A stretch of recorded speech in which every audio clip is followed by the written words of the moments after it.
All right. Hello, everyone. Thank you for attending today's webinar, Navigating the New Executive Action on De Minimis Imports. My name is Jen Park. I'm a director of our trade advisory team here at Flexport. We have a great webinar for you here today, but before we begin, we'd like to start with some housekeeping items. On your screen, you will see a sidebar to the right of the main stage. If at any time you need assistance during the live webinar, please message us in the help chat located at the sidebar. We can also ask questions via the Q&A on the sidebar. Time permitting at the end of the presentation, we will answer a few audience questions. Be sure to get your questions in early. In the menu above the screen, you have two tabs. In the first tab, you can download a copy of today's slide deck. And in the second tab, there is a brief feedback survey for the webinar. We love your feedback, so please fill out that before exiting the webinar. Before we begin, now a brief legal note. Please keep in mind that all information provided in this session is based on the situation at the current time and may not be customized to your specific business requirements. We always recommend that you reach out to a Flexport expert to discuss your situation in detail. All right, joining me today is Marcus Eman, our Senior Global Customs Manager and also the leader of our Flexport De Minimis program. Here is today's agenda. We will kick things off by explaining what is de minimis, followed by an overview of the executive action that was announced on Friday. Then we'll jump into an impact analysis and close out with some Q&A. Yep. All right, so Marcus, tell us, what is de minimis? All right, we're going to start with just kind of the introduction here. We'll assume kind of all experience levels for de minimis, no experience necessary for this webinar. Very briefly, de minimis just means of little importance, right? It means of so little value that you don't have to report as much. There's no duty to collect on it. And that's really kind of how we get to this idea of de minimis. And when we say de minimis, we actually kind of mean an umbrella of different things within customs. De minimis is the overarching technology, and as you maybe are vaguely aware, right, it's a limit of $800 of entered value per person per day for taking advantage of this duty-free program. Within that, there are three kind of buckets under this umbrella here, and the first one is the manifest clearance, and this is one that's probably been around the longest. If you think about thousands of parcels, on a one of those giant parcel carrier planes that fly into Kentucky or somewhere else, you think about this. This is what a manifest clearance is, and it's the carrier or the broker providing with like a list of all these packages, and CBP releases these manually. There's also what they have, under this, the express carrier group. So those extra large carriers and parcel providers, they also have their own thing with express carrier consignment facilities. These are specialized warehouses that are meant to handle lots of parcels. There are uniformed CBP or PGA officers on site screening parcels, pulling them off the line for inspection, and releasing shipments that way. And also decided to include recently the truck manifest. So a trucker could also have a shipload of parcels. They could show up to the border. They could present a list of all the parcels and ask for release on all those parcels from CBP. That was a truck manifest. And these are the manifest clearances that are maybe a little bit more historical. The more revolutionary one that maybe has gotten a lot more press and is certainly within the brokerage community is the Type 86 type of de minimis filing. This was really designed for PGAs. This was created a few years ago, and if you've imported at all, there's quite a few PGAs that have authority over imports, right? They want to know what's being brought in and does it comply with our agency's rules. There was no real way to present some of that information on these manifest clearances. So what they created, especially for any ABI filer, was a way to submit this PGA data. And that was actually using via the Type 86. And it's also a lot easier for customs to issue a 1C, a release on an individual parcel as well, versus a more manual process that CBP might otherwise have to go through. It kind of became a bit of a victim of its own success, though. The Type 86 method became so easy that a lot more people started using that method, and those releases started happening much faster, and CBP started to lose a little bit their hands on the wheel. It started to shift a little bit. They went too big, too fast, and now they're trying to pull it back in, which if you attended our June webinar, you heard a little bit more about. The third one is a little bit more of a minor one. It's the Section 321 data pilot. This allowed a small group of importers to file de minimis shipments directly to CBP for a very limited set non-PGA entries for electronic release. So those are really the things that we talk about here today. But this webinar and some of these regulations that we're all kind of here today to talk about came from this de minimis idea. So de minimis, the regulations affect all of these different kinds, some a little bit more directly than others. But let's kind of get into it. Jen, we can go to the next slide here. What happened on Friday? It was a busy day, right? There was announcement about Section 301. Is that this or is that something different? There's also this announcement on Section 321. What's going on here? What happened on Friday? Yeah. Yeah, there were two big announcements. I just want to make it clear that this webinar is not going to be focused on the 301 announcement that did come out saying that there's going to be additional tariffs on certain products starting, I believe September 27th. This is going to be focused on the executive action that did come out on de minimis. So we'll be focusing on that. We've hopefully in the next 4 slides, we'll kind of break it down to you in what was discussed in this executive action because there was a lot of information that was in there. But essentially, the executive action is pretty much the administration taking, their executive power to enforce certain rules. Which in this case is to stop the abuse of de minimis. And I think one of the things that they called out is that there is going to be a notice of proposed rules making, which is different from what you see in law, which requires congressional review. And also, I also want to call out that this is different from an executive order. Executive order is binding. For this one, it is an executive action, so nothing is binding at this point. We just want to make that very clear, but these are proposed so that, we do anticipate that there is going to be some sort of changes happening in de minimis, but we'll kind of go through in detail. And there are 3 rules that have been set out in the executive action. So in the next 3 slides, we'll go through those in further details and what types of changes you can anticipate. But we want to also call out that for the executive action here, the process is a little bit different. The rulemaking process is that it needs a publication of the proposed rules and the impact that's going to have. It's going to go through a public comments period and then the finalization of the rules. So this will take some time. So you're not going to see any immediate changes happening. It could take several months, but one thing that was called out in the action is that they are looking to make some sort of change and final rule before the end of the year. All right, next slide. All right. So I think the first one, the overall goal for the administration is trying to look at is the reduction of de minimis shipments overall. I think that we've seen that de minimis has exponentially increased over the decade. I think there was like 140 million per day. Now it's about 1 billion. And CBP is looking at about 4 million de minimis shipments per day that they're processing. So it's been a huge change, and the amount of shipments coming in is making it a little bit harder for them to enforce, to make sure that these shipments are following U.S. trade laws, right? And so one of the rules that we're looking at here is to basically reduce the amount of de minimis imports that are coming into the U.S. And by doing that, the administration is targeting imports that are subject to Section 301, Section 232, and Section 201. And as you know, Section 301 are tariffs on Chinese origin goods. Not every good, but there are certain products that are subject to Section 301, and you'll see that they have additional 7.5 or 25% tariffs on these goods. You'll see that Section 201 usually cover products in the washing machine and the solar cell industry. And then 232 obviously is, the steel and aluminum industrial products.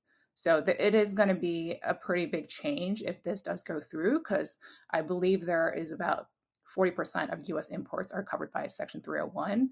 And so I know one of working with clients, a lot of clients did kind of implement the de minimis program because they were trying to circumvent or kind of reduce the duties that they were paying at the time of import by, shifting their supply chain to Mexico or, Canada, and then having this de minimis program. But if this just goes through, you'll see that products that are subject to these trade enforcements will no longer be allowed through the de minimis program. Yep. And for this one, I believe the new rule is that it's basically to enforce stronger information that's collected at the time for de minimis shipments. As you know, for manifest clearances, they don't require 10-digit classifications. The descriptions are very vague. So it makes it very hard for CBP to really understand what types of products are really coming through the de minimis program. So there are changes that are being requested in terms of the information that is going to be required at the time of entry for these clearances.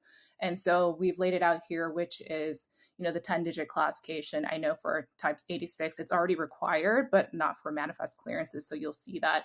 Also, you'll have to identify the person claiming the de minimis exemption, clarify who, there's going to be some clarification is on who is eligible for this exemption. And also, I think it also needs additional information on the identity of the person on behalf who is filing the exemption. So there are going to be additional information. I think this is just really to help CBP really enforce and understand, have the tools to be able to enforce their trade laws and understand what types of products are coming in. Because at this time, the information that's tied to these shipments are very vague.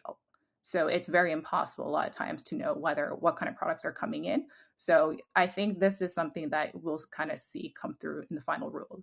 It's only going to be strengthening the information that customs receives for them to be able to, to identify what products should and shouldn't come through to our U.S. imports. Yep. All right. And then the last one, the third rule is, I don't think this is anything new. It's the final rule. They do want a final rule on the circumventing of safety standards for proposed legislation on, this is specifically tied to CPSC, which is a Consumer Product Safety Commission.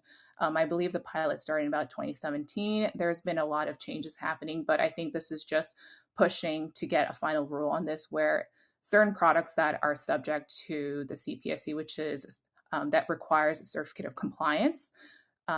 Generally, for formal entries, it's required when customs requests, so it wasn't necessarily needed at the time of entry.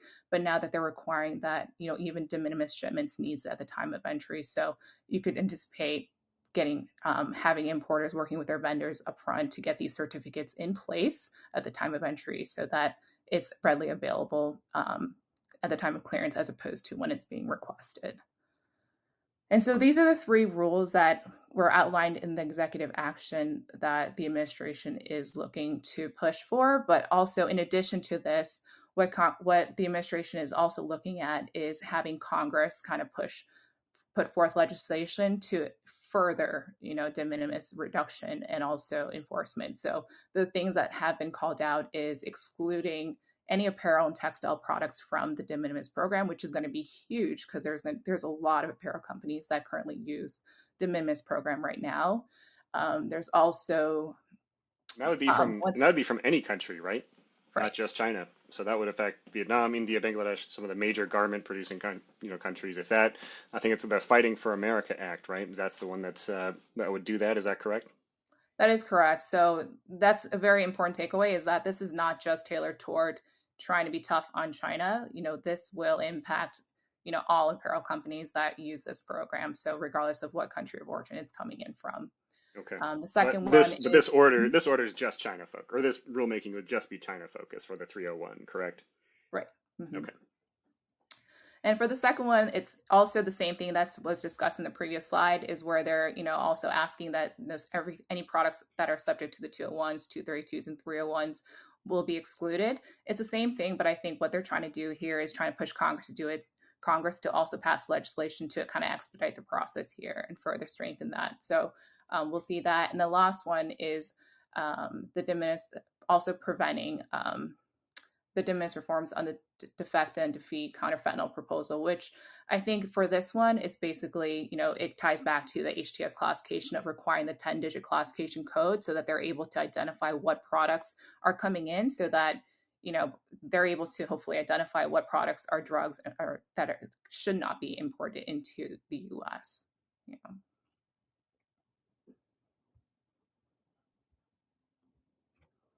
All right, Marcus. So can you talk about the impact analysis that this may have? Yeah, and I think before we kind of get into kind of touching on this too, I'm just going to preempt this slide a little bit and kind of say there's also been some movement maybe sort of under the surface that I think us in the brokerage community are a little bit more aware of, but maybe importers aren't. So if there's anybody on the call about this, I'll just kind of clarify a few of these. You may remember back in April and February, CBP said, okay, we're going to try to start to enforce some more rules about this. How can we get our hands back on the wheel and back in control of all these imports coming in, right? They're on track to import close to 1.5 billion parcels this fiscal year through de minimis alone. It was a billion last year, almost probably close to 1.5 billion. We'll wait for the final data to see, but that's about 4 million parcels a day. That's pretty substantial. So CBP just doesn't have the resources to do that, especially, they have quite a few, like it's customs and border protection. So they kind of have a couple of different missions within that umbrella of CBP. So to try to have everybody sort of focusing on de minimis just isn't practical. So, a lot of their solutions are focused really at kind of how can we automate this process? How can we do more with fewer people? Good, efficient government thought to have. Great to see them going for that. One of the ones that we just saw last week was adjusting what are acceptable descriptions. And they went through this back in April. They said, okay, these kinds of descriptions are no longer allowed, which they never were, but now we're actually starting to see enforcement and rejection of entries if you have merchandise, parts, those kinds of very vague terms. But they've added another level, and I would encourage any of our people who maybe include this on their invoice descriptions to maybe tighten them up a little bit more. Some things are now on this new batch that are force a little bit more specificity. One, for example, was women's apparel. They're now saying, okay, women, it has to be what kind of apparel? Is it a women's skirt, a woman's pant, a woman's dress? What is it made out of, right? That all has to now be in the line as well. There's other ones, machine parts, which, it's not uncommon to see, okay, here's our machine that costs $100,000 and then $1,000 line for other parts, right? So these descriptions, and they're not just being enforced on de minimis, by the way. We're starting to see this on our conventional entries as well. So it's, if you're here for de minimis and you're not sure, but if you're just a standard importer, these descriptions are going to be more important going forward too. So we're seeing more of this. Packaging is another one. They said packaging is no longer going to be acceptable. You should say corrugated cardboard packaging, craft paper sheets, whatever, this sort of thing. They're looking for that specificity. And the reason why, and I think, Jen, you mentioned that they're going to look for 10-digit HTS codes, and they're increasing specificity of description and increasing the 10-digit codes. My guess is the direction that CBP wants to take here is to be able to try to smartly, intelligently identify, okay, we have this description and we have this HTS code. Is there a match? Is this a reasonable description based on the HTS being used? And they haven't actually said anything like that, but based on my own opinion, I think that's kind of where they're trying to head, is more, how can we, do more with less? How can we target smarter when we decide to put holds or require a formal entry on one of these de minimis parcels? So with that, that was a little bit of a preamble going off the slide here, but hopefully that was helpful. For Section 301 shipments and de minimis, this was really, remember 301, if you remember back to 2018, what that life was like pre-pandemic, sunshine and rainbows, right? And before 301 was a thing, we all learned about 301 of the Trade Act of 1974. It was about empowering the president to prevent or remove unfair trade practices or discriminatory practices through a series of actions, right? The previous President Trump was increasing them on goods coming from China. And now they affect almost like 95% of products today. You said 40% by value, but there's about 555 8-digit subheadings not yet affected. Those are on list 4B, if that rings a bell. So this would affect quite a lot of the HTS codes, or the very specific pieces coming from China. Some common things that aren't included on that list today are toys, 9503, and some of the apparel garments as well. Not everything, not all apparel, not all footwear is covered by a Section 301 provision right now. Goods subject to 301 as well as 201 and 232 would need to enter as a formal customs entry. We're really focused on the 301s. 201, 232, those are washing machines, solar panels, industrial parts, aluminum extrusions. And while they do certainly come under, this enforcement action and via de minimis processes, probably a little bit less likely to have a washing machine under $800 than, say, a pair of shoes. So we're probably looking a little bit more toward the 301 lists as a point of emphasis rather than 201 and 232. What this would actually mean, though, is just more of a change in reporting. So if you haven't had to provide this before, if you've never done a formal entry, you've always just kind of used, e-commerce fulfillment type of situations for international shipments, you'd need more data elements, you need more document requirements, you need a customs bond in place, you need a power of attorney with your customs broker, and any other kind of requirements that are needed for your particular product, like any other formal entry. We can go to the next slide, please.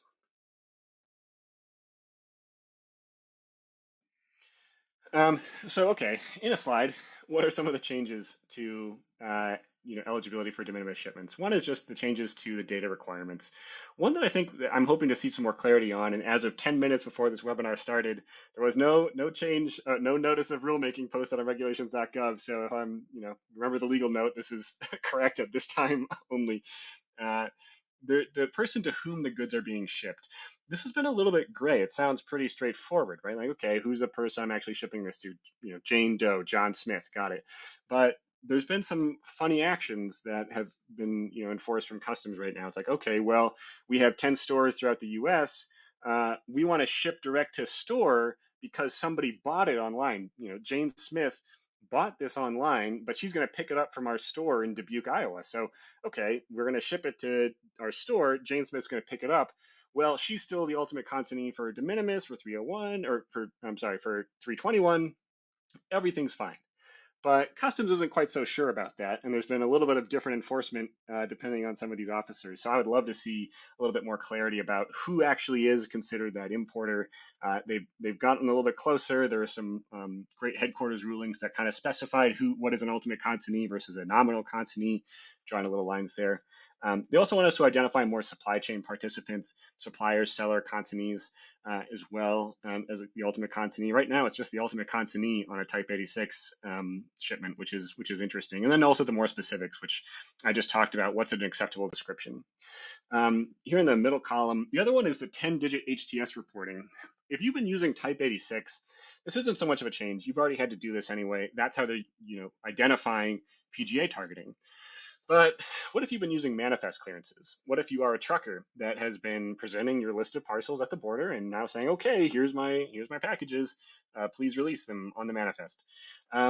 This is going to see a little bit more enforcement. Also, if you were part of the 321 data pilot, you can provide an HTS, but you haven't been required to provide an HTS. Now you will be. This kind of suggests now you actually do need to know that, which starts to entail another question. If anyone also knows about the brokerage community or is interested in it, they may have gotten questions about powers of attorney in the last 2 years. This had to do with some changes to a section of the regulation that affects brokers called 111. And one of the things that came out of this was CBP was clarifying a pretty well-regarded rule that if you're going to classify, that is assign a 10-digit HTS code to something, that act, if you're going to do it on behalf of somebody else, is considered customs business. So, okay, if you're now required to list a 10-digit HTS code and you're going to do it on behalf of somebody else, there's a logical thread that says, well, wait a minute, now you've engaged in customs business, which means you need to be licensed, number one. Number two, you need to have a power of attorney in place. And number three, you have to show that you're exercising responsible supervision and control over anybody else who might be assigning 10-digit HTS codes. We're not entirely sure how that's going to look, and I'm very curious to also kind of see this in the actual rule about it. But if I was a trucker, I might be kind of wondering, well, wait a minute, am I going to be required to be licensed? Do I have to hire a licensed broker? How is this going to work? This is going to be a little bit fuzzy, and I think we're all kind of curious to see how firmly CBP wants to draw this line, especially in the manifest clearance environment. I suspect some of these smaller trucking companies that have figured out these manifest clearances maybe haven't always thought about needing to hire a broker on staff or not. Maybe they have, but if not, this is definitely coming to the forefront.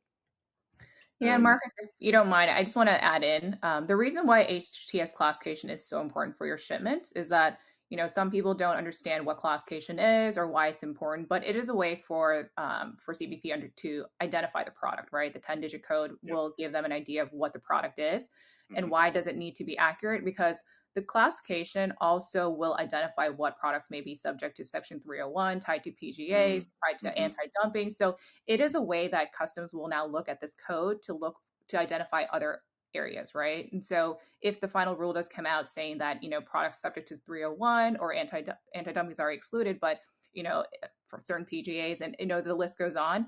This is the starting point for customs, right? They're going to look at the classification, and if it's flagged for a Section 301, it's now going to be excluded, and you'll have to go through the formal entry process. And as you know, for formal entry classification, there is a bigger risk involved because the information that you declare in a formal entry, it is the importer's responsibility. They have to use reasonable care to ensure that the information declared to customs is correct, right? And so if you're using a classification that is incorrect, there are certain civil penalties that could be assessed, but that's a different story. But I think for the de minimis, it's just that it is a way for now customs to get more information on your products and start identifying other areas that they need to be looking at, not just a classification code. So Yeah. yeah.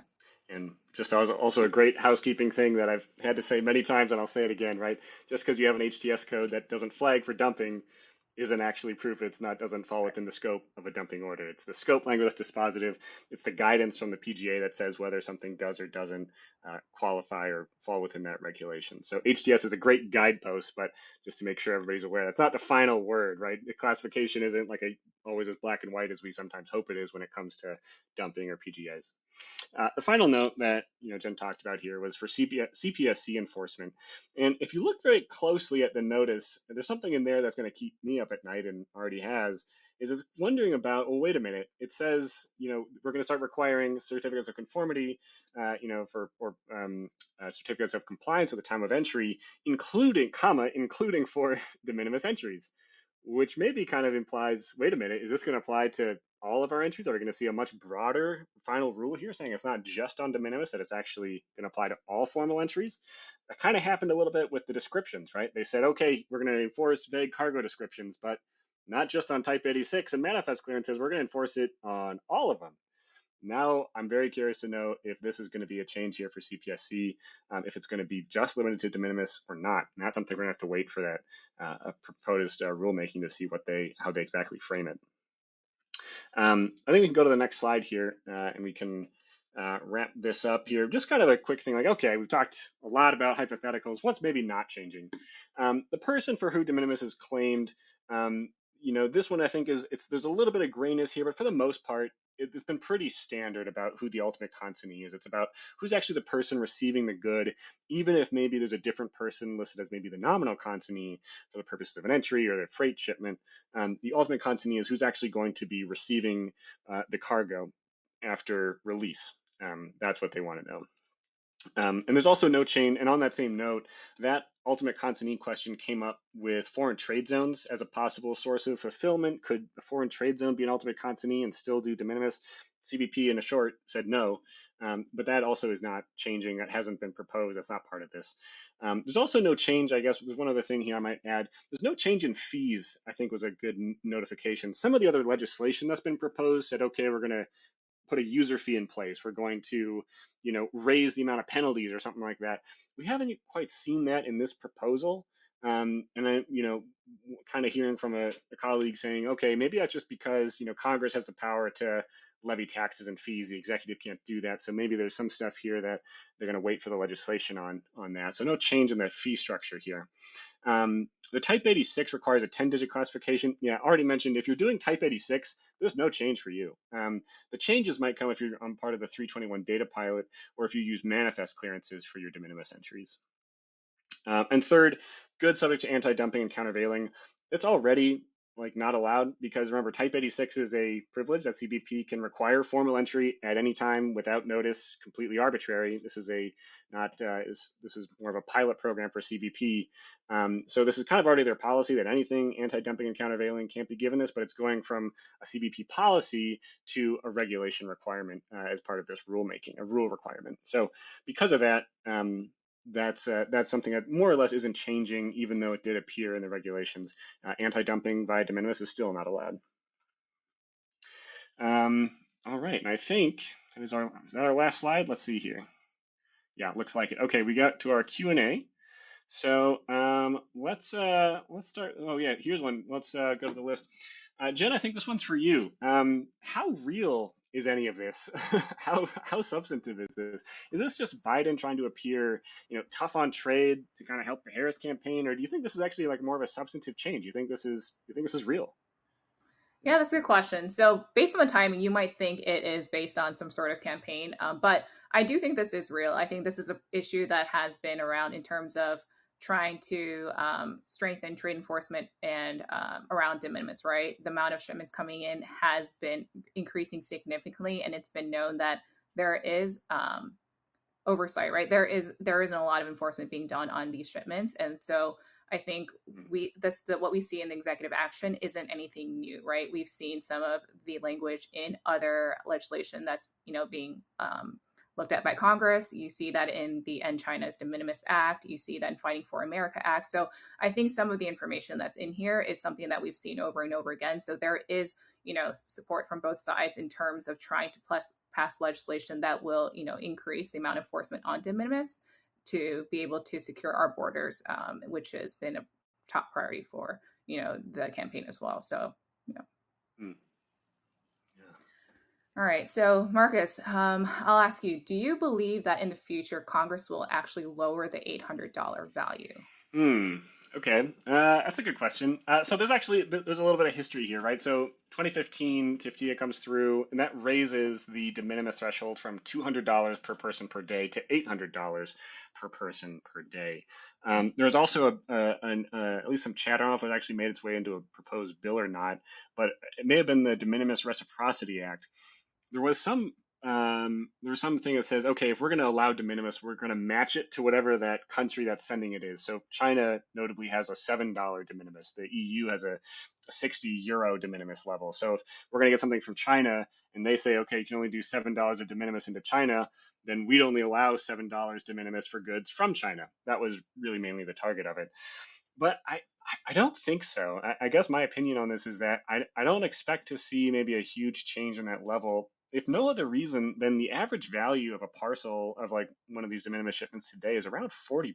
So even if they were to lower it to the pre-TIFTIA $200 limit, you'd only really kind of be cutting off a small portion of this long tail of value entries. So maybe, but I'm not as I don't think so. I guess is maybe the summary. It certainly possible. I think as you kind of pointed out, there's a lot of pressure and motivation to try to cut it in certain ways, but I don't think this is the tool that they want to use. I think they maybe will leave the value alone. Yeah. Yep.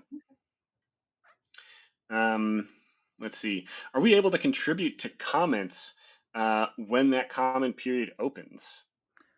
Yeah, so as we discussed in the beginning, for this proposed rulemaking process, it does go through, three different things, which is one is it has to be published and there needs to be a publication. And the second is that there is a public comments period. So there is an opportunity for, companies that are impacted to submit comments, right? In terms of like why they disagree. But that will probably be a little bit more clear when the public comments period opens in terms of what questions need to be answered at that time. And our trade advisory team consultants can assist companies with the comments, right? Companies can go in and upload their comments into the portal themselves, but it's also great working with a consultant because they know how to tailor your questions or your answers so that it is more impactful when you submit the comments. So Yeah. And also, if you are part of a trade group, if you're part of, American Apparel and Footwear Association or any of those other kind of trade associations for your particular business, you might already have a lobbying arm that you're paying dues to or something that maybe putting something together for you and your neighbors in the same space. Yeah. all right. All All right. right. Question for you, Marcus. What is the role of Okay. Congress here versus what the Biden administration can do? I might actually send that back to Jen Park, JD, the lawyer here, and just kind of say maybe it's just kind of the broader question, maybe just to tweak that a little bit is, what is the role of Congress, and maybe like what's the advantage or difference kind of by going through executive action and rulemaking, via the agencies versus like legislation here. I guess I'll kind of maybe tee it off a little bit. Is my thought here is that Congress usually just has a lot more enforcement capability. They can do more things in terms of revenue adjustments, fees, and any of sorts of those things. But how would you describe it? How would you maybe say the difference is between going via an executive, agency rulemaking versus an act of Congress? How would you maybe characterize the difference? Yeah, I think the way I see it is that, when it's an executive order, it's something that's done by the Biden administration. It's more unilateral, right? So it might get done a little bit more quicker when it's but it does have to go through the public comments period. But I think when Congress is involved, as you can tell, some of the legislation does take a very long time, right? And so I do think Congress does have a lot more power in this area. So you'll see that, because why it takes so much time is that they are trying to consider everything when they do pass any sort of legislation, right? So I think that's the biggest thing, is I think the time and what's going to be impacted in terms of what's in the order and what's in the legislation. Yeah. Okay. There's actually, I just want to, looking through the questions here, I'm just going to jump down a few levels from proposals here. Somebody asked, saying, okay, you noted that this is an executive action and not an executive order. What is feasible to do with an executive order without congressional action? Is there, are there sort of limits that we kind of know about where, we can do this or not, or it can be done by the president or not? Yeah, I know for executive order, it can be done when it doesn't impede on any other laws, or Mm, so it's more of like filling in gaps, as per se, as opposed to changing the law, or so I do think that it's a little bit different. So it is harder, I would say, to pass, but it's I would say that's the main thing, is that just as long as the executive order does not impede on any other laws that are currently in place, it doesn't change it, but it's just more of like a gap filler is what I would say. Yeah. yeah. All right. Let's see. Here's a question for you, Marcus. We have products originating in China, falls Hmm. into Section 301 category, and is shipped directly to Canada, where we pay tariff, and then it is shipped from Canada to the US below the $800 threshold. With these changes, will the goods be subject to a second tariff? Yes. Under the proposal, yeah. What they're saying is that if it's subject to 301, regardless of whether or not it has an exclusion, you cannot claim de minimis. So that would mean, if nothing else, the normal statute most favored nation duty rate. So if the regular duty rate's 3% and then you have a 25% Section 301 duty on it, even if there is an exclusion, you still owe that 3.4%. You'd owe merchandise processing fee, potentially harbor maintenance fee, but I don't think we see a lot of that for de minimis, or as much for de minimis. So I do think, yeah. I mean, very frankly, yes. Like if it's going to Canada or Mexico, the only option there would be, can you do additional manufacturing in Canada, even if you can't claim it under, the USMCA. There's some sort of question about, okay, what about, it's sort of, colloquially called origin engineering. Can you change enough of the essential character of a product such that it undergoes a substantial transformation and becomes a new and different article of commerce, as characterized by a change in name, character, or use, right? Can you go through any of those things in Canada? That's really kind of the one angle there. And, I think we would have seen a little bit more of that. It's still possibly an option, but as described here from that question, the answer is yes. You would still be subject to the second tariff based on the U.S. duties here. I also see a question here that kind of dovetails a little bit more. Will goods from other countries be allowed under 321? For example, goods from Vietnam. Yes, that one would still be part of it. This regulation would not be changing goods that are Vietnamese origin. Now, as Jen kind of alluded to, the Fighting for America Act has a much stronger one, and this is a recently proposed one. I think it came out about 6 weeks ago from, I think it was Wyden was the senator who introduced it.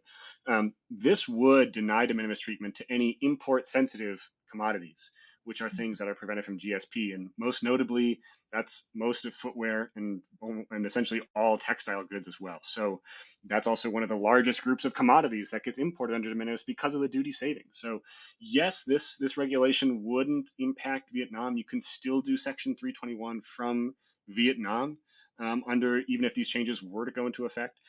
But you would still have some maybe the higher data requirements. You have to still do maybe better reporting. You may still have to do the certificates of conformity per parcel as these shipments come in, which is certainly an operational burden nonetheless. So even if you're still able to claim the duty-free status as de minimis, there still may be other requirements you experience. Let's see if I can find one here for you, Jen, here. Let's see. We got next one here. Normally, invoices are issued with 6-digit HTS codes. How do we get to 10-digit HTS codes? What's a good way to do that? Yeah. So There are various ways to do classification. There is a tariff schedule. So for tariff classification, it's globally aligned to the first 6 digits. But, depending on the importing country, here in the US, we have 10 digits. So that's why we're looking at a 10-digit code here for this regulation.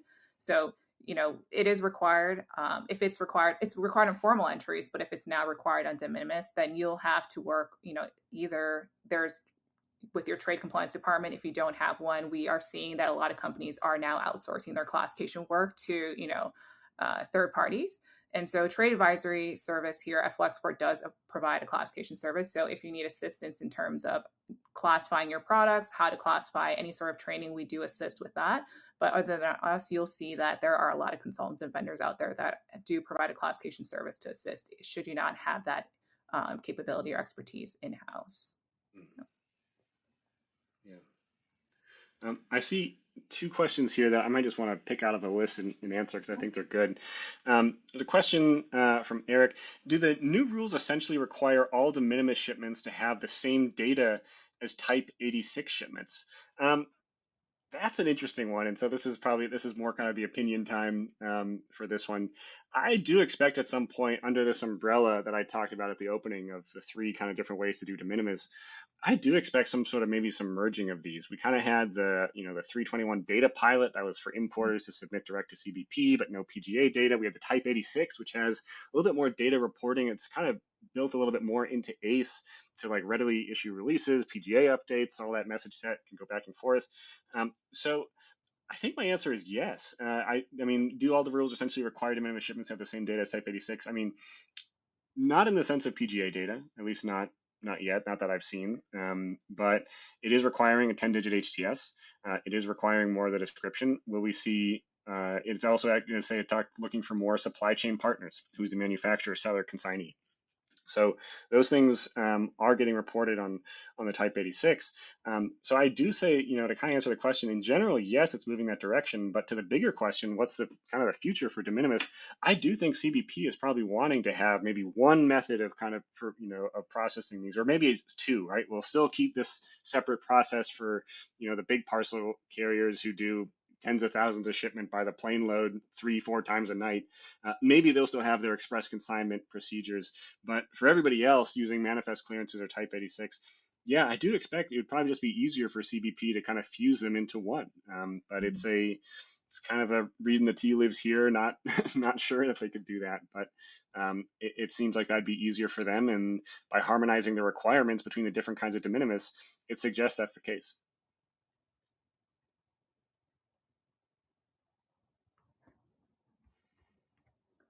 Was there another question you wanted to answer? I know you said there was 2. If not, yeah.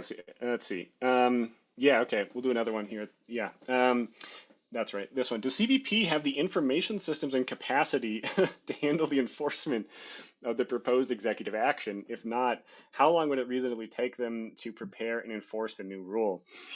This is an interesting one, and my answer is probably not. It's usually kind of the case where the administration, the president, Congress is the mouth, and agencies are the end of that digestive tract. So they have a little bit of a different approach, and so it's not always easy for them to try to keep up with whatever these mandates are. So I do think there will be something there, but at the same time, I will also acknowledge that I think CBP has surprised maybe quite a few importers in the community with how quickly they've been able to enforce rejecting of entry over vague cargo descriptions, how much they're able to do a little bit more targeting now for holds. They've been trying to do auto rejection of the $800 threshold. Now, here to the counterpoint, it was supposed to go into effect in 10 days, but they've now pushed that enforcement to January. So they wanted to make some automated checks of, okay, how can we see if somebody's under the $800 threshold or not? And they said, okay, it was September 28th, but now it's looking like January 11 is what they're saying for releasing into production. And also the date of arrival enforcement. They had first said, okay, we're going to do date of arrival enforcement in April. Just kidding, July, and they moved it a few months backwards. So I think CBP will kind of find their footing here, but I think relative to this, they want to do it, if for no other reason, then it's a lot to process these entries really quickly. Some of these are incredibly manual ways to process it. They literally have to go line by line and check boxes saying, okay, release this one, release, hold.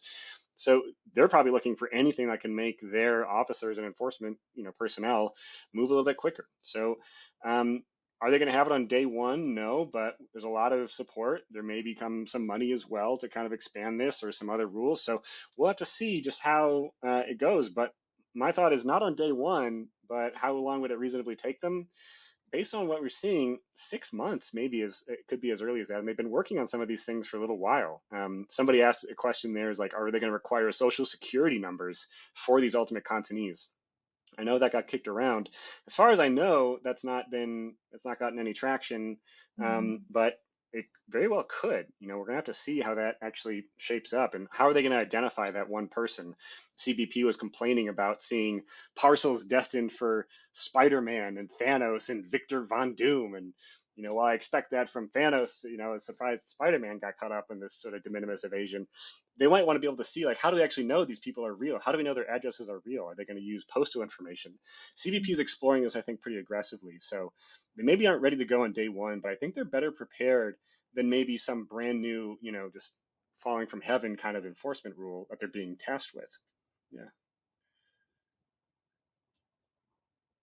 Well, we are at time here. We usually I'd love to keep going, but I know we also want to try to be cognizant of everybody's time. We said it was a 45-minute webinar, so I'm going to do the wrap up here. Here we go. All right, that concludes today's webinar. Thank you everyone for attending.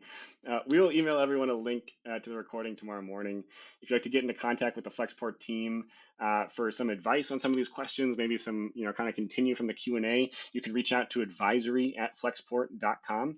That'll reach into Jen's team. But if you're already using de minimis today and you want to see what Flexport can do for you, you can reach out to 321customs@flexport.com. That'll put you in touch with my team when we actually are handling some of these Type 86 clearances for you. And so whichever one you want to go, if you're not sure, 321 Customs or Advisory at Flexport, we're happy to write you to the right place for your question. Thanks, everybody. Thank you.